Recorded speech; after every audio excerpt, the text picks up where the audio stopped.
A drunk man at a bar grabbed a young woman, ripped her shirt, and laughed at her. She tried to get away, but he grabbed her again. He thought he could assault her without consequences. He didn't know that her brother was a Hell's Angel sitting 3 tables away. What happened in the next 30 seconds would teach him a brutal lesson about choosing your victims. Carefully, the man would spend 6 weeks in the hospital. But more importantly, he'd learn that some people have protectors, and attacking their loved ones comes with a price. Derek Patterson was 28 years old and considered himself a ladies' man. He was strong, aggressive, and had never been held accountable for anything in his life. His parents had money, and whenever Derek got into trouble, they paid his way out of it. Derek's favorite activity was going to bars and hitting on women. He didn't take no for an answer. He didn't respect boundaries. He didn't care about consent. He saw women as objects for his entertainment. In his mind, he was untouchable. Jessica Williams was 24 years old and had just gotten out of a long-term relationship. She was trying to rebuild her confidence and have fun again. She decided to go to a popular bar downtown with her friends to dance and enjoy the evening. Jessica was beautiful, confident, and genuinely happy that night. She danced with her friends and felt alive for the first time in months. That's when Derek noticed her. Derek was drunk. He'd been drinking steadily since 6 p.m., and by 11 p.m. he was loud and sloppy. He started following Jessica around the bar, making crude comments about her body. She ignored him. Her friends tried to be protective, but Derek kept coming back. "Come on, baby, dance with me," Derek slurred, grabbing Jessica's arm. "Leave me alone," Jessica said firmly. "I'm not interested." But Derek didn't know how to take rejection. He'd never been told no in a way that stuck. His parents always gave him what he wanted. Women either fell for his aggressive approach or left. Jessica walked away from him and went to the bathroom. When she came out, Derek was waiting for her. He grabbed her from behind. His hands went to her shirt. In one violent motion, he ripped the front of her shirt open, exposing her bra and stomach. Then he laughed. Actually laughed, like it was the funniest thing he'd ever done. Jessica screamed. Her friends rushed over. Other people in the bar looked shocked. Derek thought the night would end with him getting thrown out, maybe banned from the bar. He thought that would be the worst consequence. He had no idea who Jessica's brother was. 3 tables away, Marcus Williams had been having a quiet drink with some of his Hell's Angels brothers. Marcus was a leader in the motorcycle club, respected, feared, and known throughout the city as someone you didn't mess with. Marcus was Jessica's older brother. He'd raised her after their parents died when she was young. He was protective of her, but he also wanted her to have her own life. He'd come to the bar separately because he wanted to give her space. She was an adult and deserved to enjoy her evening without her big brother hovering. But then he heard his sister scream. Marcus turned and saw Derek ripping Jessica's shirt. He saw the shock and violation on his sister's face. He saw Derek laughing. Everything inside Marcus went cold. Derek had no idea what he'd just triggered. Marcus stood up calmly. He was 6 feet 3 inches tall, muscular, with tattoos covering his arms. He wore a leather vest with the Hell's Angels logo on the back. He looked exactly like what he was, a dangerous man you didn't want to mess with. Derek was still laughing when Marcus grabbed him by the throat and lifted him off the ground like a toy. Derek's feet dangled in the air. He couldn't breathe. He couldn't speak. "You just made the biggest mistake of your life," Marcus said quietly, his voice more terrifying than any shout could be. Marcus threw Derek across the bar. Derek crashed into a table, sending drinks flying. People scattered. The bartender immediately called 911. Derek struggled to get up, but Marcus's brothers, 7 massive men in Hell's Angels vests, surrounded him. Derek tried to run, but there was nowhere to go. The bikers blocked every exit. What happened next was brutal. The bikers didn't kill Derek. That would have brought too much legal trouble. Instead, they made sure he understood exactly what he'd done and what the consequences were. They hurt him in ways that would take weeks to heal but leave no permanent damage. Derek was beaten with a severity matched to his crime. Every punch, every kick was intentional and focused. The bikers treated it like an educational lesson. This was what happened when you assaulted women. This was what happened when you violated someone's body without consent. The police arrived while Derek was being beaten. They saw what was happening but held back. Even police officers don't always rush to protect someone who's being taught a lesson for sexual assault. The bikers left when the police arrived, melting into the crowd. Nobody could identify them specifically, but everyone knew who they were. Derek was arrested, but not by the police. An ambulance arrived and took him to the hospital.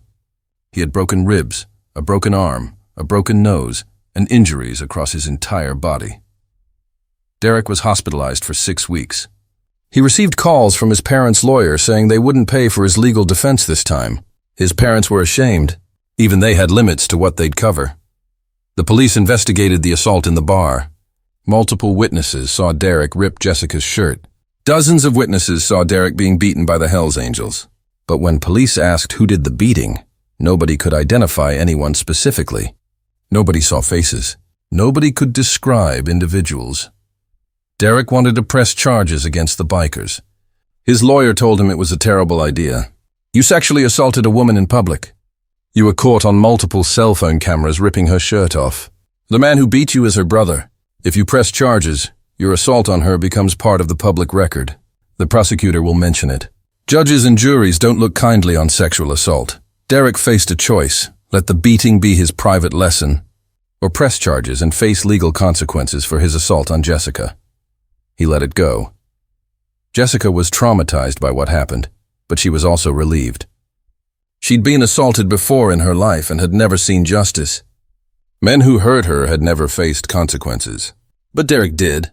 He faced a lesson delivered by her brother and his club. The bar owner, recognizing what had happened, offered to pay for the repairs to Jessica's clothing and offered her a year of free drinks. More importantly, she banned Derek from the bar permanently. Word spread through the community about what Derek had done and what happened to him. Derek became known as the guy who tried to assault the Hells Angels' sister. His reputation was destroyed. When Derek eventually returned to work at his father's accounting firm, colleagues looked at him differently. Some of them had heard the story. They treated him with contempt. His father, humiliated by his son's behavior, reduced his salary and his responsibilities. Derek's romantic prospects evaporated. Women heard about what he'd done and avoided him. He became isolated and alone, facing social consequences for his actions. Derek eventually left the city. He moved to another state, trying to escape his reputation. He never repeated his behavior, though not out of moral awakening, but out of fear. Jessica recovered from her trauma with support from Marcus and the Hells Angels community. She went to therapy. She eventually felt safe and confident again. She became an advocate for survivors of sexual assault. Marcus became something of a legend in the biker community. His quick and proportional response to someone assaulting his sister was seen as exactly right. He protected his family without escalating to something that would bring serious legal trouble.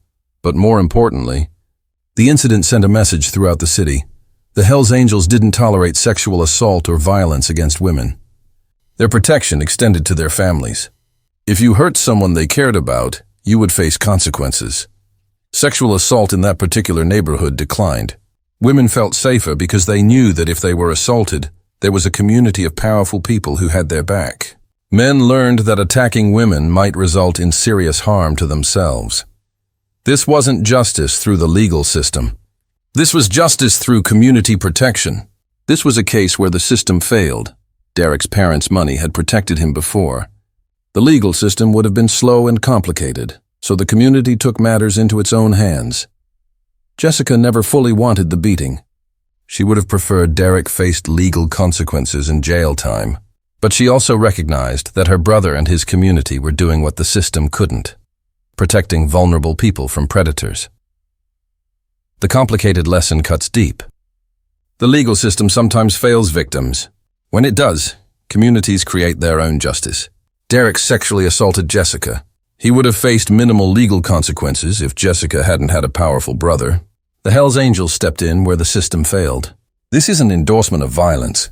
It's recognition that sometimes when formal systems fail, communities protect their own.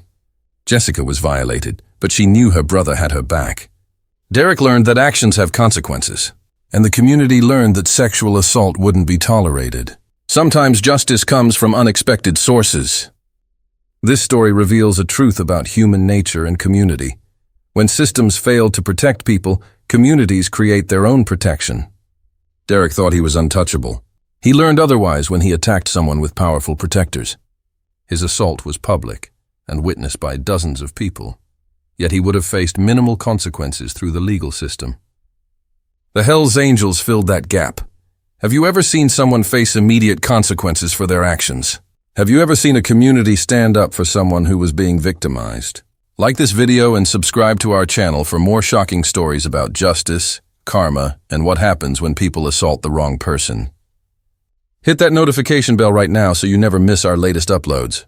Comment below.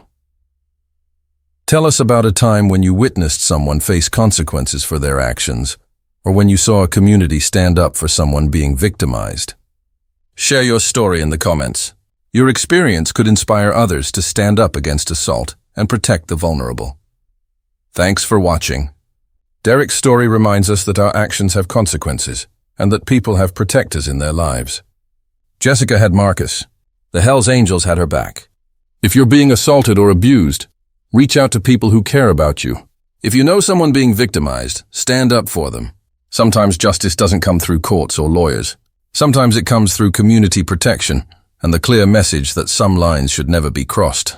See you in the next video where we'll share another story about karma, consequences, and what happens when people mess with the wrong person.